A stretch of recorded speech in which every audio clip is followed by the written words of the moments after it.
I have a lot of stock in Enphase. Like, so I'm betting like almost a farm.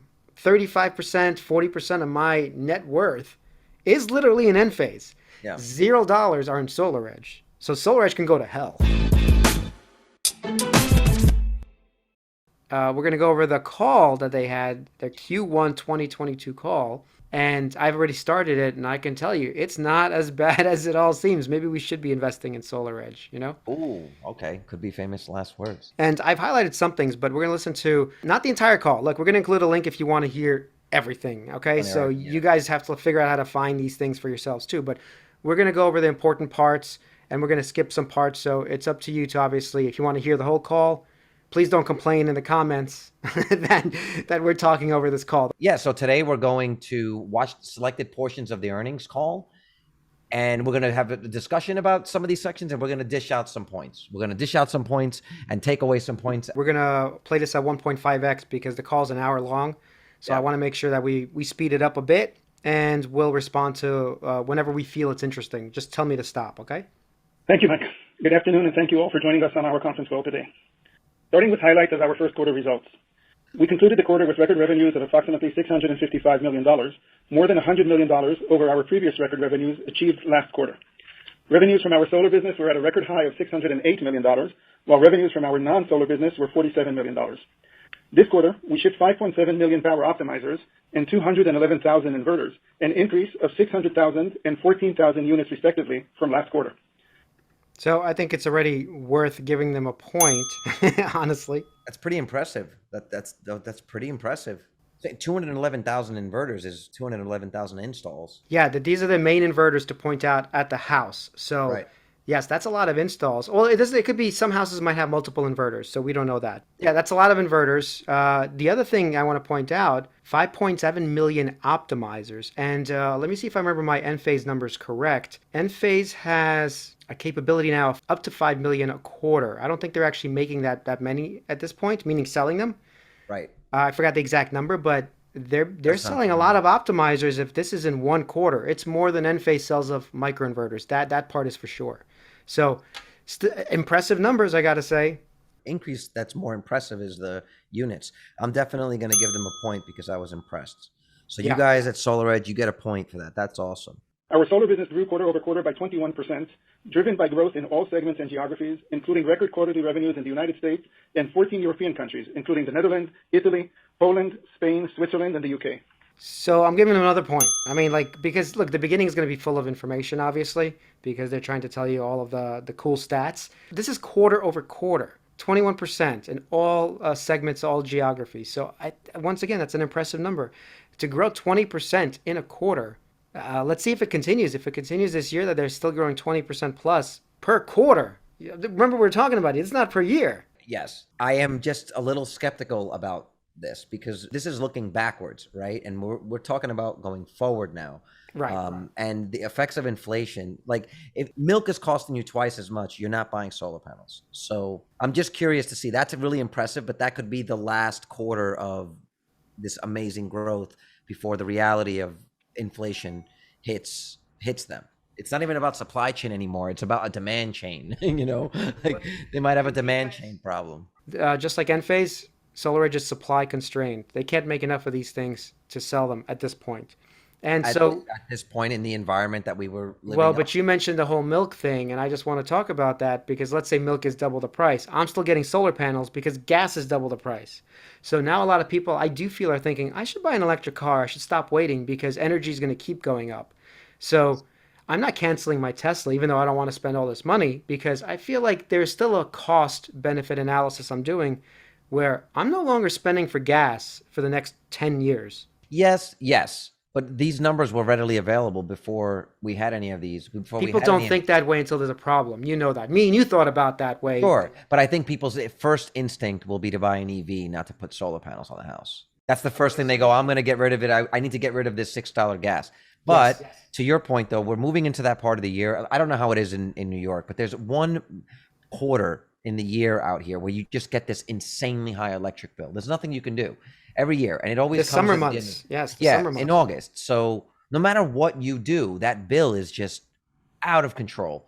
And that's what prompted me to get solar. was at the end of October, in August 2019. I got like an $1,800 bill, and I said, I'm done with this.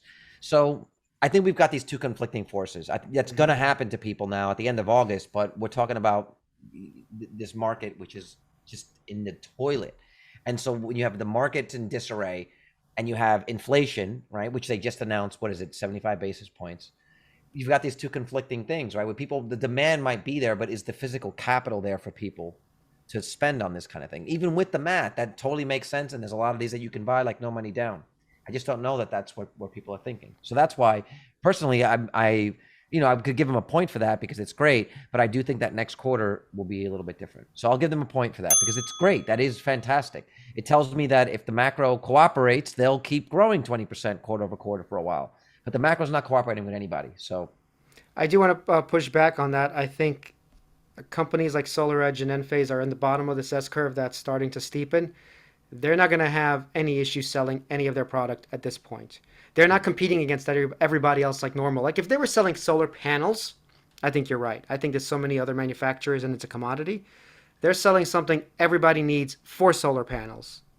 Okay? And they are strapped in terms of making enough. They can't make enough at this point. So I think they have enough runway that they could probably escape this whole recession just because they're at the bottom of this S curve and not somewhere in the middle or towards the tail of it. And just to point another thing, we talked to a solar installer recently, right here. We'll include a link down there too. Dave. And we're going to talk to another one from Australia. These guys are both saying we're growing 50% plus per year. They didn't say we're slowing down. They said we're still growing 50% plus per year. I'm getting more jobs. If Dave told us I'm getting less jobs now, and he could have already said that. It was only a couple of weeks ago we talked to him, but he didn't. It seems like the solar installers are going to be busy for a while. That's what it seems like, especially these two companies that are duopolies. So look, I don't think you're right about this milk analogy. Let me just put it this way for these guys.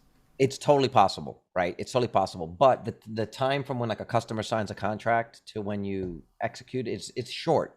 It's not like a Tesla where you put it on order for a year, right? It's a month or two, yeah. Right. So they might have a month or two lead time. So yeah, he could still be very busy right now and still have the orders coming in like crazy. I don't think that we would see the full effects of that for now. There's also things that happen in the summer. A lot of people move in the summer, right? A lot of other expenses. People take vacation. So I don't know how much of that is being affected by the inflationary pressures, but I just know that people just in general are more fearful, right? So we'll see. Some people take situations like this and say, make the smart move and say, this is our chance. Let's do this now. Other people get really fearful and just want to hoard cash, So if they can say the same thing next quarter, I'll be even more impressed. I might give them 2 points. We're not talking about the people who can't afford this because right now the people who are getting solar and EVs are the people who can't afford it. Let's face facts. Well, that's what one more quarter will tell us, right?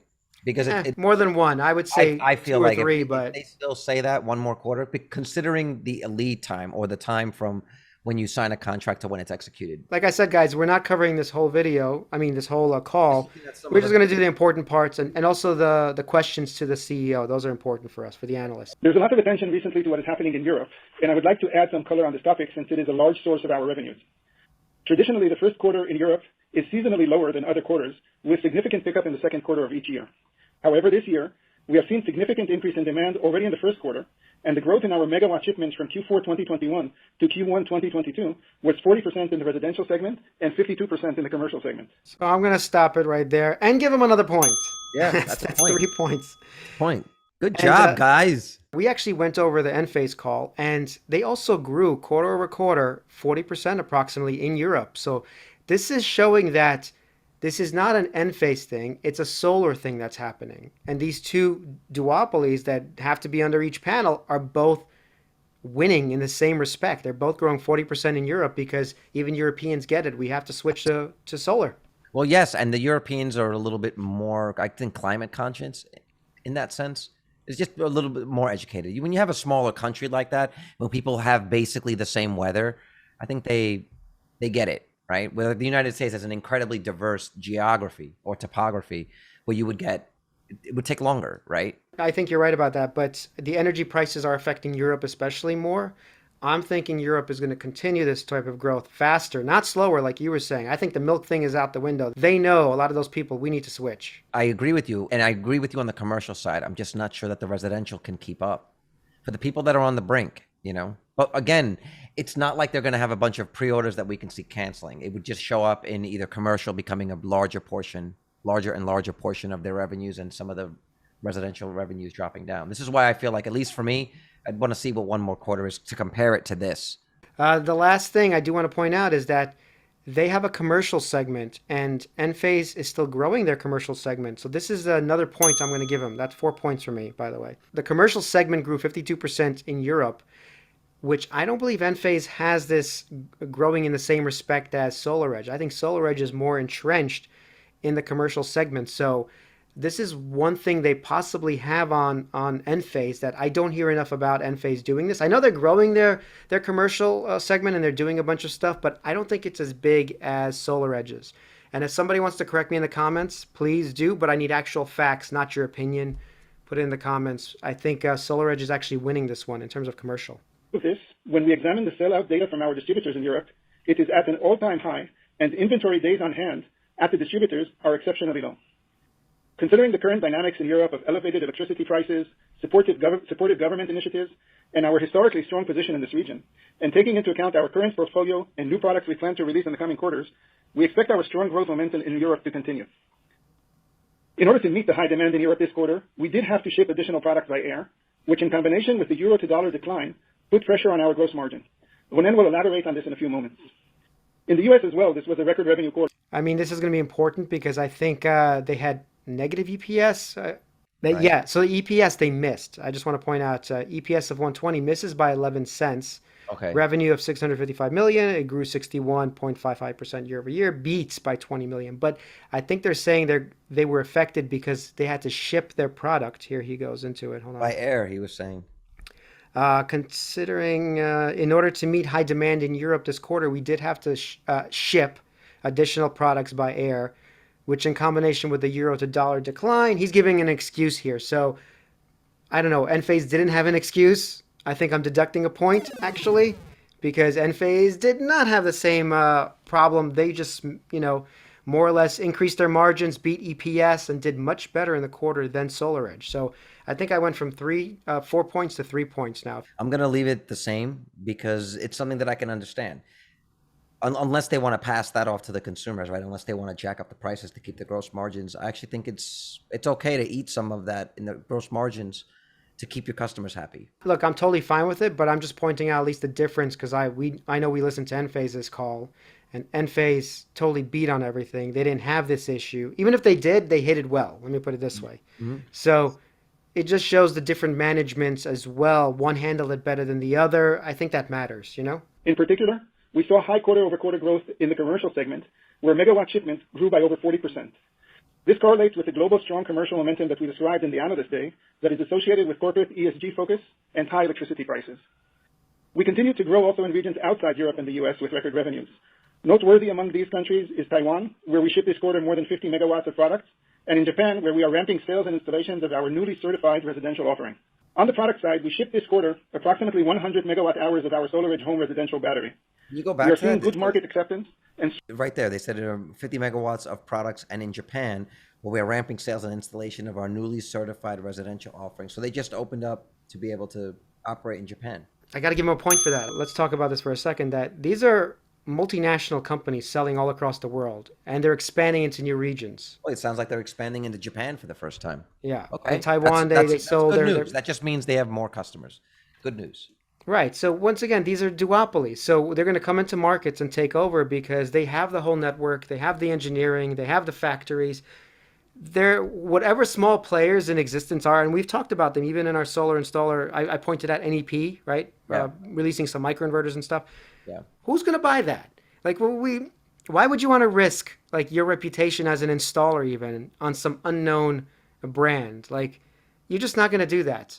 It's really hard to get people to switch once they get comfortable, especially in something like that. Your ability to guarantee the satisfaction of the customer, the operation of the product is based on your knowledge of it, right? So if you're trying something new like that, you're betting your reputation on it because who knows? It could be a lemon. It might not work. Is the company going to be around in 5, in 5 years to even service Or it, even right? 25 years. Like That's these what you need. warranties, some of them are long, 12, 20. 25-year warranties, right? So it's a lot more than just what you think is best. You have to factor in some of the strategy for your own company if you're installing these things. So And back to our interview with Dave, he said specifically, "Why am I going to risk like my company by this fly by night operation? Like I'm not gonna do that. I can call Enphase and get somebody on the phone in a minute." Strong demand from multiple countries for this product, most recently with a successful launch in Australia.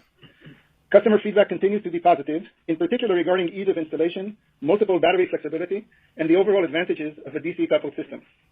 We are on track in ramping our manufacturing facility and plan to ship over 200 megawatt hours of batteries in the second quarter.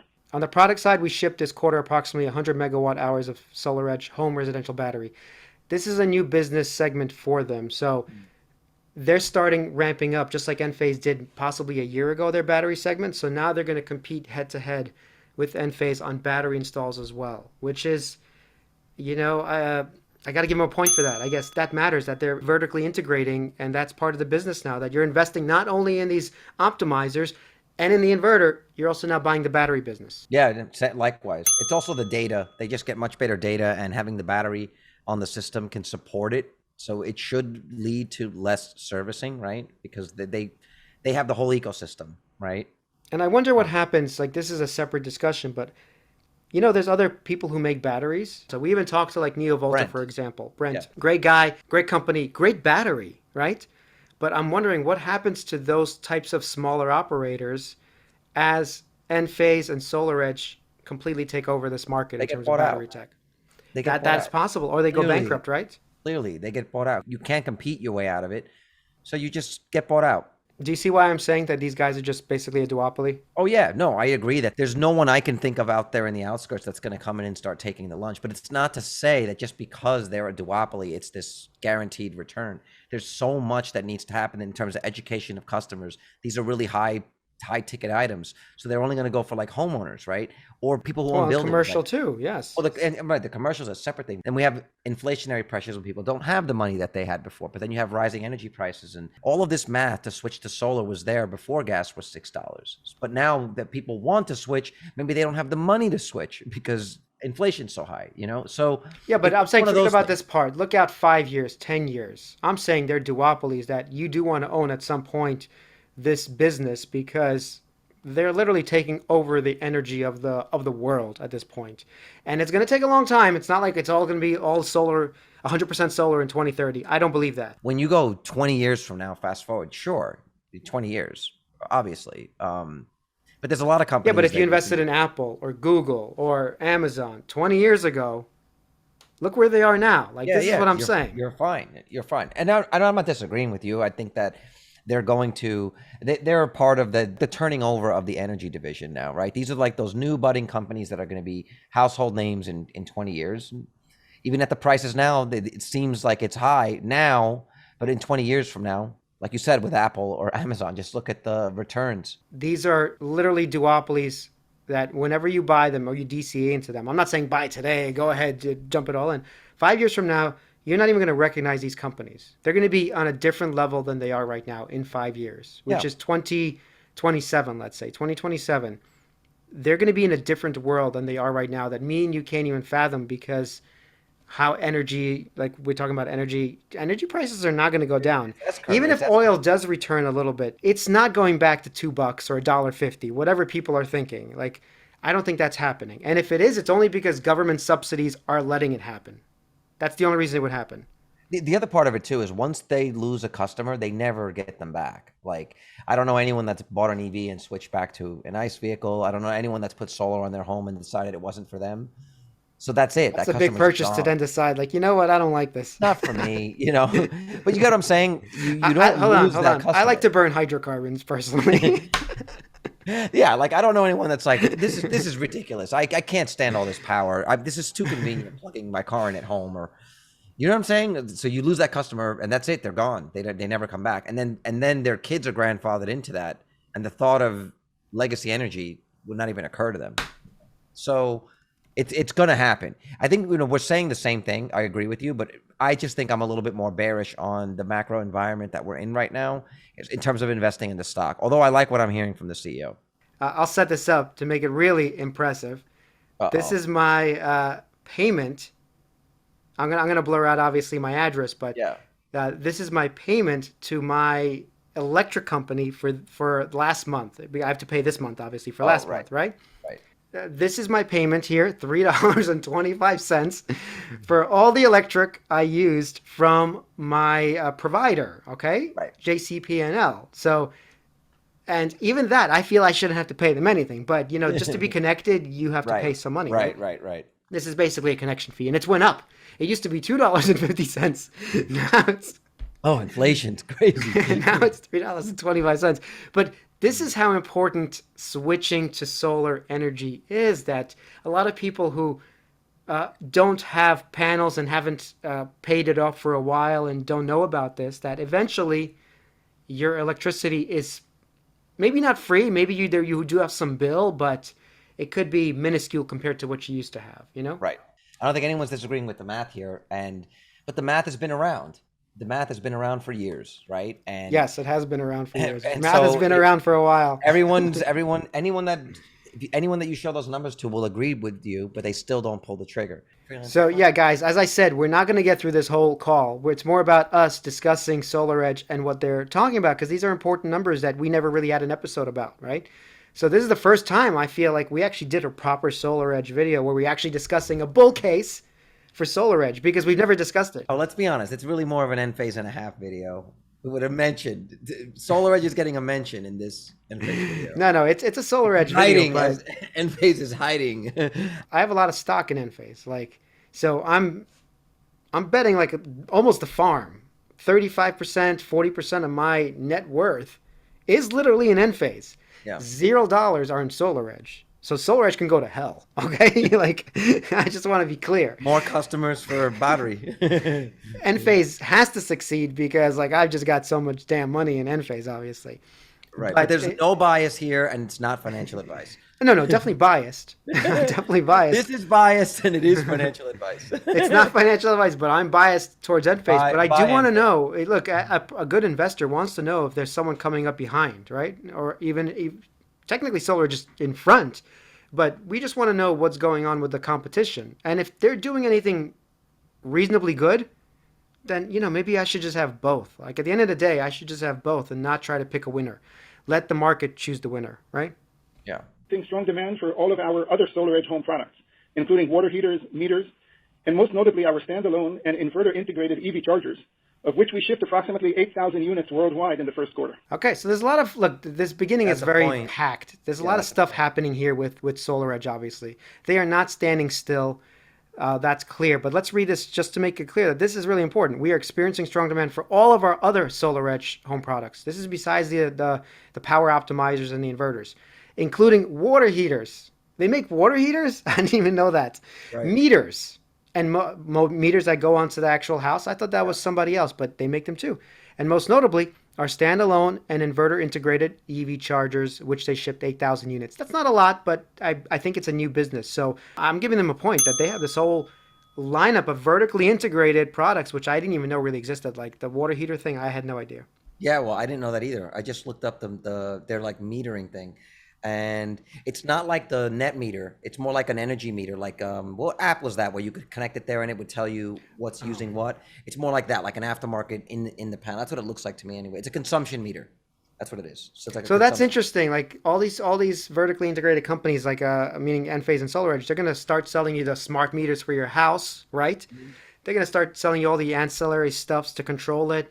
Like think about a smart home. They're sort of becoming that. They're going through the energy route, but I feel like they're becoming that, I was actually going to say for that little sentence, I'm going to give them 2 points because what I like about it is this, like, okay, when they start doing things like HVAC and I mean, that's where I feel Tesla needs to go, right? Like that is where you really grab someone. That's where you just make yourself the amount of a profit you're making per customer, as well as the way that you're able to integrate and make all the systems work efficiently together. How I look at it is like this. When I remodeled my kitchen 2 years ago, I got everything Samsung. I got the Samsung dishwasher and then the microwave and the fridge, and it all talks to each other and they're all in one app and it just works well together, right? and they just communicate with each other. It just works really well when they're together. If I had something like that, a solution where Enphase that with the Enphase HVAC, so it would understand what my load needs are and what my event, it just all of that would be amazing. Well, they got the chargers happening now. They have talked about that, and they're integrating with generators. So, but I do think SolarEdge is further along. So, Oh I, yeah, I mean, Elon's been talking about the Tesla HVAC for a while, and they're already on the market with it. So they're gonna have some penetration. In the commercial and industrial segment this quarter, we released the S1200, a high wattage power optimizer based on our fourth generation ASIC that supports the recently available high power and bifacial modules. We also continue to test our 330 kilowatt large scale inverter in sites in Israel and in Europe, and are on track for a ramp later this year, further strengthening our offer for ground mount installations. I would like now to elaborate on the operational challenges we are facing while ramping production of inverters, optimizers, and batteries to meet the continuously increasing demand we are seeing. We are facing three main areas of challenge while building our capacity to meet this demand. The first is electronic component availability, in particular at the elevated volumes we require. The second is unpredictable COVID-related disruptions, such as the recent one in Shanghai, affecting some of our raw material and component suppliers. And third are the longer logistic routes affecting both incoming supply to manufacturing sites and finished goods shipments. In order to overcome these challenges and to continue to supply our customers with the products they need, when and where they need them, now and in the future, we are on the one hand investing in growing our contract manufacturing facilities by adding space, people, and equipment, and on the other hand, managing the component supply chain with expedited shipments, paying in some cases high logistic costs to get components to our factories and to get products to our customers. While we have raised prices to cover increased component and material costs, we are not placing all of the infrastructure development and expedited shipment costs on our customers. We expect that some of these costs will be mitigated as we grow manufacturing capabilities, such as in Mexico, where this quarter we began to ship inverters and optimizers into the U.S., and we are on track to supply our entire residential inverter and optimizer U.S. offering from the Mexico factory by year end. While we do not have clear visibility on when the shortage of components will stabilize and our elevated demand will be met in a more predictable manner, we are optimistic that the work we are doing to qualify additional component suppliers and to align short and long-term forecasts with top management of our key suppliers will ease the constraints towards the end of the year. In our non-solar business, our e-mobility division continued delivering full powertrain units and batteries for the Fiat e-Ducato in Europe, doubling our deliveries from the prior quarter, and we are expecting to grow another 30% in the coming quarter. In our energy storage division, the SEDG factory for lithium-ion cells and batteries in Korea is now fully constructed and has received permits required to initiate test runs for full cell qualification. this is more stuff I really did not know they're doing. In our non-solar business, our e-mobility division continued delivering full powertrain units, and batteries for the Fiat e-Ducato in Europe. So they're into car manufacturing. I didn't even doubling our deliveries from the prior quarter, and we are expecting to grow another 30% in the coming quarter. In our energy storage division, the Sella 2 factory for lithium-ion cells and batteries in Korea is now fully constructed and has received permits required to initiate test runs for fuel cell qualification. So I think once again, they're in multiple businesses that we just are not thinking about when we think about SolarEdge. That You almost said it. You almost said it. Multiple shots on goal. You almost said it. You know you wanted to. You almost said it. They've got multiple shots on goal. SolarEdge e-mobility to supply electrical powertrain and battery solution for Fiat e-Ducato. Let's just take a second and look at this. What does this say? is that a car? A Fiat? Yeah, Fiat is a car. All right. Announced today that the company has been selected and will begin to supply full electrical powertrain units and batteries for the production of the Fiat Ducato light commercial vehicle. We are excited to be part of this significant moment for Stellantis as they introduce an electric version of the very popular Fiat Ducato light commercial vehicle to the European market. In combining our full electrical powertrains with Stellantis' expertise, we are able to offer the market a best-in-class LCV e-mobility solution that responds to the needs of commercial customers and helps meet the center's carbon neutral goals, et cetera, et cetera. Okay, this is what it says about SolarEdge. This is interesting. SolarEdge is a global leader in smart energy. By leveraging world-class engineering capabilities with relentless focus on innovation, SolarEdge creates smart energy solutions that power our lives and drive our future progress. SolarEdge's e-mobility division creates end-to-end e-mobility solutions for electric and hybrid vehicles used in motorcycles, commercial vehicles, and trucks. These solutions include innovative, high-performing powertrains with e-motor, motor drive, gearbox, battery, BMS, chargers, vehicle control unit, and software for electric vehicles. Okay, this is super interesting because If that's the case, then SolarEdge is being misunderstood in the same way Tesla is. People think they just make inverters and just put solar panels on people's houses, but they're not. They're promoting themselves as a smart energy company, and that's what that's why we see the multiple put on Tesla is because a large group of investors understand that Tesla is much more than a car company. So that's interesting. That's the first time I considered that SolarEdge might not just be a solar company, right? Well, it's good we went through this because I had no idea they did water heaters, powertrains, They're making producing motors. They're actual and making motors. batteries, the Yeah, lithium and the cell. software. Look at this. It says that they're even doing the software. They're doing the vehicle control units, which is fine, but they're the software for electric vehicles. Interesting. All right, let's go back to the call, but this is all fascinating stuff. I'm giving another point for me. Oh yeah, yeah. I'm giving them another point.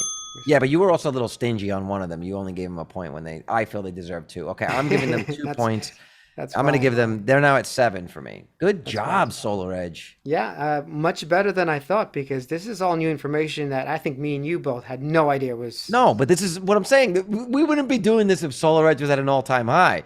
Yeah, You know? forget about it. You're just like, woo, just throwing money, buying call options. But like, this is different. It is different, but talk about this vertically integrated stack. They are way further along, I can see now, than Enphase. It's an ecosystem they're creating. yeah, it's crazy. I didn't Charger, realize car, how big it home, was. motors. That definitely makes me take another look at SolarEdge, only because they do have these multiple shots on goal, like we're saying, right? Like they have multiple parts of their business that could just explode. The thing is, it's all interconnected because it's all electric, all Right. based on solar, okay? Yeah. So this vertical stack they're doing, it honestly pays off. And the good thing about it, by the way, this e-mobility section, they're Yeah. not trying to put out a car. They're not like, go buy our brand new car. They're Right. making it for a Fiat, which is whatever, Stellantis, the new name of this massive conglomerate. Yeah. But still, it's for Stellantis, which is a big company, and they can afford to pay apparently SolarEdge bank. I'm very impressed that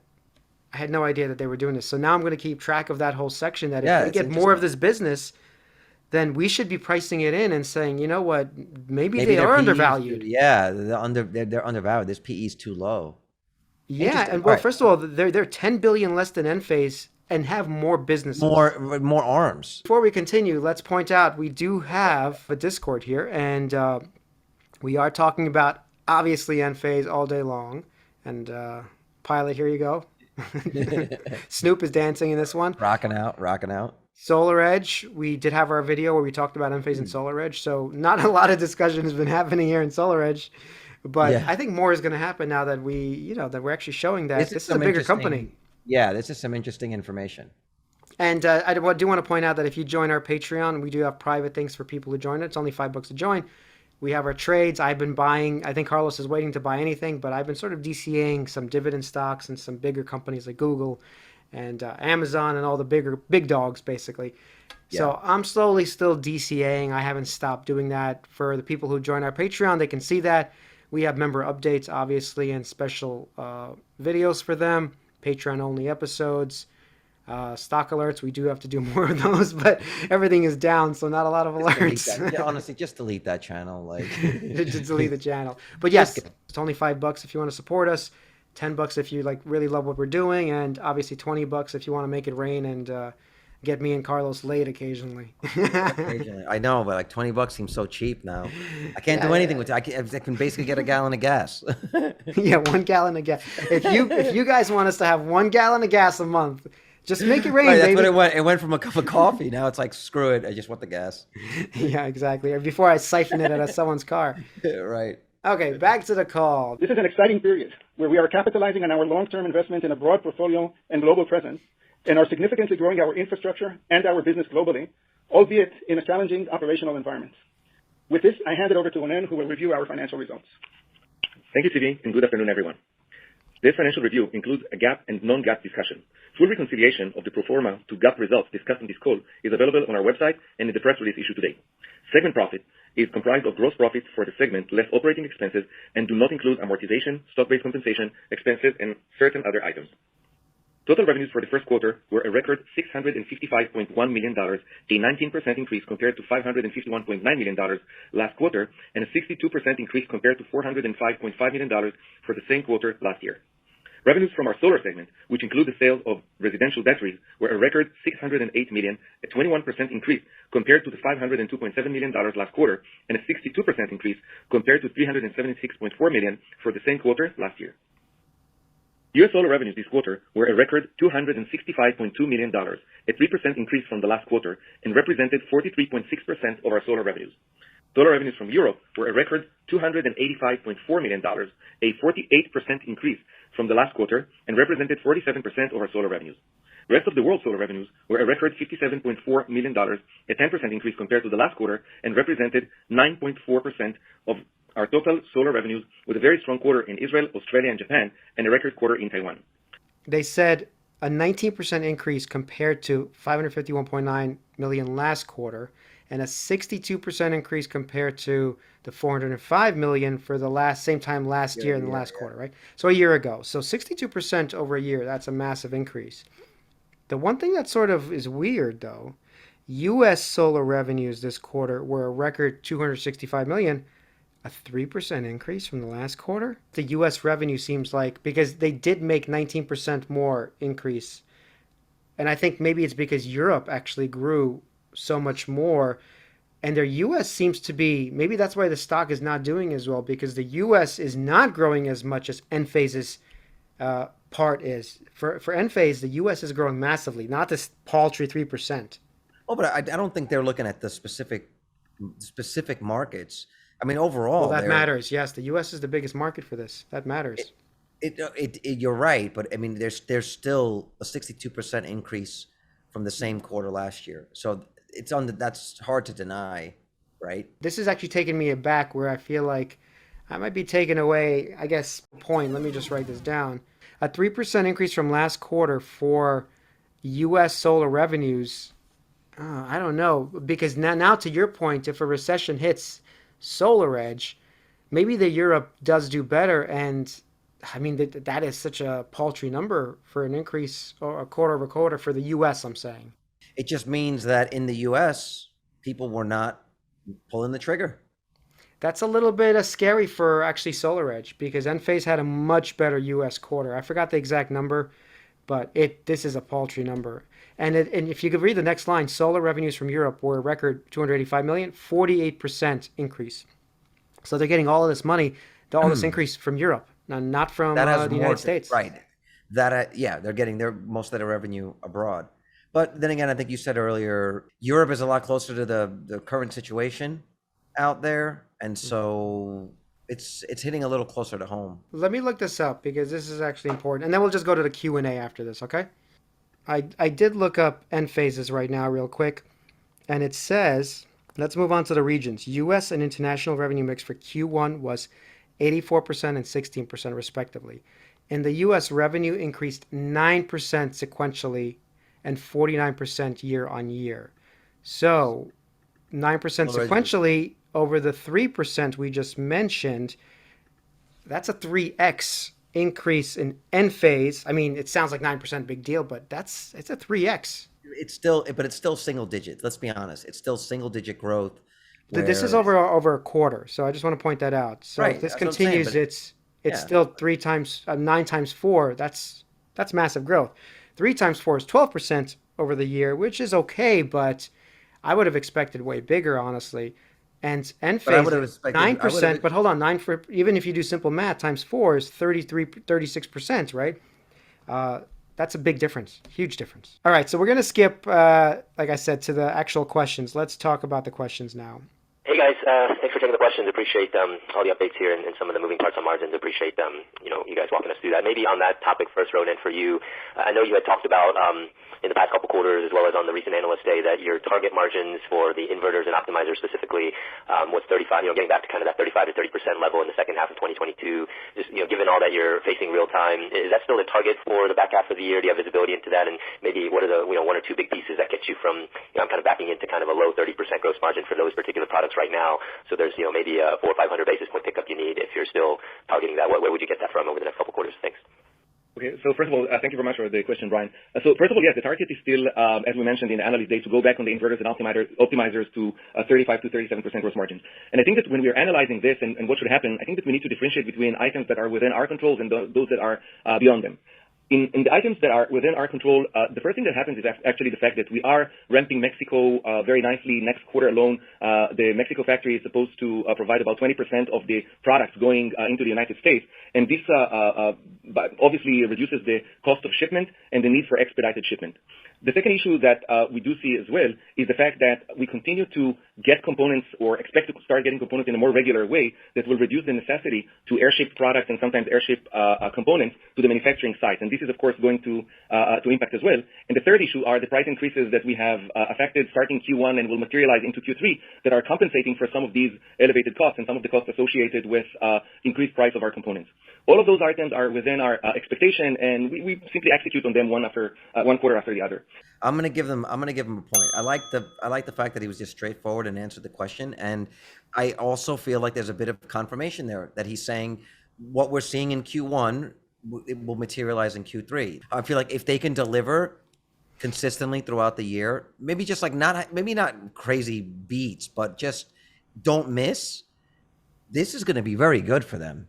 I mean, this is really good for them. They're ramping up a factory in the middle of this to be able to reduce some of their shipping costs, but they have raised some prices to pass this along to the customers. So this is where you're going to see at the end of the day, right, what their pricing power is, right? Can they get that? Can they get those customers to pay that premium so they can keep their profit margins what they are? The gross margin is better for Enphase, so that's also why their stock is doing better. Like if you listen to the call, they're like, can you get this gross margin back to 30, 35%? Right. And he's actually giving you a legitimate way that they are going to get it back.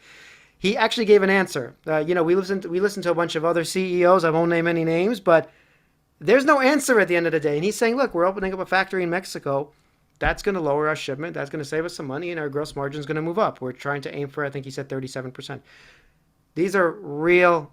We can hold them accountable to this. I'm giving them a point. Well, I'm curious to see how many of these questions are related to some of their non-solar businesses, because if everything's related to the profit margins on the optimizers, it's more that's the big market business. Is, I understand, but I'm saying that the market is missing something. There's some portion of what SolarEdge is spending their resources on that's not really being priced in.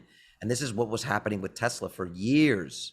The reason it's not priced in, let's face it, is because those things are still small parts of the business. So I like that they have them, but like they sold 8,000 chargers. I could do the math. It's probably like a couple of pennies in that bucket of the optimizers they sold, the 5.7 million optimizers. You know what I'm saying? So sure. It's going to grow. I agree. But right now I think they're being priced for this optimizer battery business, more or less, the inverter business. Nothing to do with this powertrain. That's going to come later. But I agree with you that Wall Street doesn't really care about that just yet. Or we'll find out if they care, but I don't think they care about it just yet. All right, so it's $4 million, 8,000 times an average price, say of 500. You get $4 million. It's nothing. You're right. It's a drop of the bucket in terms of the overall revenue, but it's someone that is now in your SolarEdge ecosystem, and it makes it easier to upsell them if they have a good experience with the EV charger. Maybe they do get solar. We'll take our next question from Mark Strauss with JP Morgan. Please go ahead. Yes, thank you very much for taking our questions. You talked about strong demand in U.S., but obviously getting a lot of questions on the anti-circumvention case. So just wanted to specifically ask what you were hearing from your customers in that region and kind of what you're expecting, what you're baking into your guidance in 2Q. So first, obviously, like anybody else in the industry, these type of unpredictable disruptions are not healthy for the business, for the market, and especially for the current dynamic where this energy transformation is critical to all of us. So it's not a good situation for anybody. That said, taking into account that a big portion of our business is outside of the U.S., and while some people predict that as a result of that, module prices might decrease outside of the U.S. and there might be an additional cause for momentum, we're not seeing that outside of the U.S. and the business is strong, and module prices are stable and module availability is good. In terms of within the U.S., we have, other than hearing concern, we haven't seen any type of push out, delay, or changes to any of our backlog in business, for sure not in residential and also not in C&I. And we don't expect it to have a short-term impact, definitely not in Q2 and probably not on Q3 as well if it continues. The backlog is very strong, and just the amount of calls that we're getting for expediting is an indication the situation. That said, a new project development for larger scale projects into the end of the year and the beginning of next year could be impacted, in particular in large C&I, where we are active, and in utility. But that said, again, the U.S. commercial is an important business to us. It's not a very high percentage of our total business.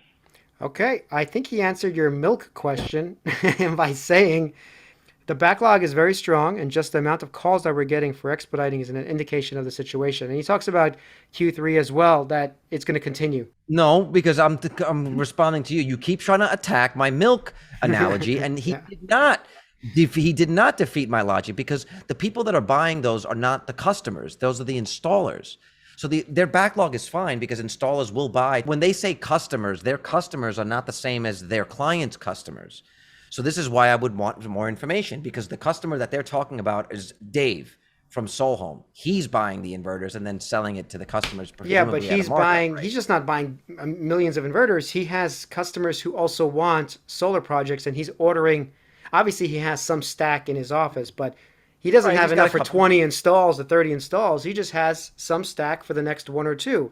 And they keep ordering up ahead for the next 10, 15, 20 installs. So he says he has a backlog. He's not saying it's going to be a problem. So I don't think SolarEdge and Enphase are actually going to have a problem selling any of their product at all, from just what he said. Yeah, I mean, well, time's going to have to play that one out, because it's not clear, at least in that answer, who he means and how long of a backlog is it? Like, is it a Tesla backlog, or is it a 2-year waiting list? I mean, are people really ordering? It's Just not a ask 2-year. yourself. I don't think it's a 2-year waiting list. Or is it even a 1 year? Here, I mean, just to go to his words, in terms of within the U.S., we have, other than hearing concerns, we haven't seen any type of push out, delay, or changes to any of our backlogs. So no changes to the backlog in business, for sure, not in residential, and not also in C&I. Commercial and industrial. And we don't expect it to have a short-term impact. We don't expect it to have a short-term impact. Definitely not in Q2, and probably not, I guess he says, in Q3, as well as it continues. The backlog is very strong, and just the amount of calls that we're getting for expediting is an indication of the situation. It sounds like he's confident he's going to sell everything he has in Q2 and probably Q3. He doesn't say definitely. Oh, wait, did we give points for the last question? Oh, for the last question, I'd give them 2. So they're at 10 points for me. 2. You keep giving out 2 points. I'm going to stick to 1. I'm just saying, I'm just really impressed with what I heard on the call, both in how they're executing, the flow of communication, the ease of information, just on that level, how forthcoming they are with it, but also just learning about the various divisions that they have going at the same time. I'm seeing them as more of, like they said, a smart energy company versus a solar panel company, or a solar inverter company. Yeah, no, I definitely like what they're saying. I don't feel as bullish as I do still with Enphase, meaning that I feel like Badri himself is just like a rock star CEO. I'm not saying Zvi, I believe his name. He sounds like also he could be a total rock star, but I guess I don't have enough experience with him yet. I haven't heard him enough talk, but just hearing this call does make me more bullish, just because of, just like you mentioned, so many more things are going on than I imagined. But now we have to look into whether those things are actually being successful. Just because you have a shot on goal doesn't mean it's going to work out. You just have a shot on goal that's going to fail. So we don't like that. We want it to win. So I want to look into more of like the actual financials of those businesses, whether they're growing at a good clip. If they're not, then maybe it's just wasted time. Right. It could be seen as a distraction from the core business. Like, why are you wasting time and resources? But this will be our last question. There's way too many questions. This conversation can go on probably for the next 6 hours, but we'll play this last bit. We'll give our final tally. And I mean, the tally's already like we should buy SolarEdge at some point. Maybe not today, but that's the tally at this point. Yeah. Okay, let's hear this. Good evening, and thanks for taking the questions. Just on Europe, just going back to it, could you just talk more about which countries do you see more demand from in Q1 and Q2? And just stepping back, like how should we see this European share grow in Q2 and the second half versus Q1? Thanks. Thanks, Mahit. So as we detailed, it was a very broad wave or momentum in Europe, covering also the large countries like Netherlands, where we had a record quarter, and Germany, where it was maybe not a record quarter, but still it was a very strong quarter, and Italy, which because of some local government incentives is a very dynamic market right now. But what was interesting is that also smaller countries or markets like Austria, Switzerland,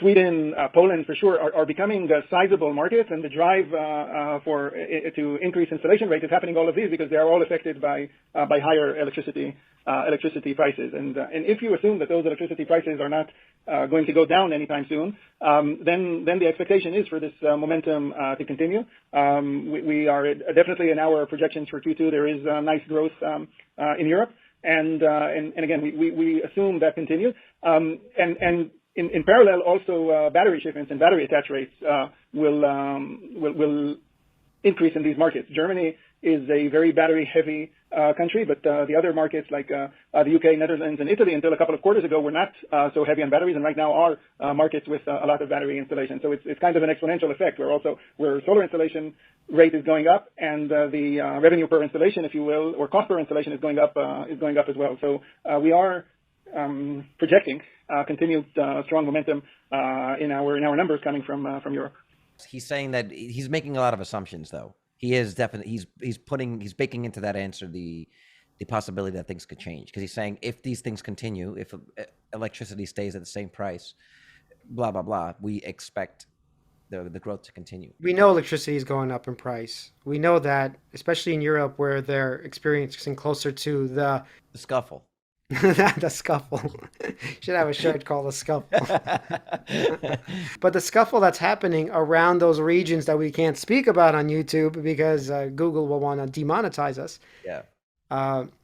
Electricity is going to go up in price. Oil's going up in price, and it's still going to be a problem for a while, even if it gets resolved. Right, the scuffle. There's still going to be problems. So I don't see how it. Once again, I go back to I don't see how SolarEdge is slowed down at all in all of this. I think I'm just a little more skeptical that everything's going to stay the way we think it is. Just when you think it's gotten as bad as it's going to be, it continues to get worse. My sentiment about it, I'm keeping it cautiously pessimistic and leaving myself open to being surprised in a positive way versus being disappointed later. Comment below, join our Discord, and let us know if you'd like us to find a SolarEdge installer and an Enphase installer and bring them both on the show to have this discussion about the pros and cons of both companies, why they picked SolarEdge or Enphase exclusively, pros and cons of them both, and of the companies, and what they're hearing from customers. That's something I'd be really interested to do, is get one from each. Like, get a SolarEdge installer that's like, yo, they're the best, and the other guy's saying Enphase is the best. Yeah, I would like to hear that. I would like to hear the rationale for that, just to be all honest and serious. Like, why would you pick SolarEdge, knowing why microinverters are better? Because maybe he has a great reason for it, you know? Okay, so guys, if you like this video, like and subscribe. Obviously, hit the bell, go to the Patreon, and go to the Discord. That's still free. And $5 to support us. That's it.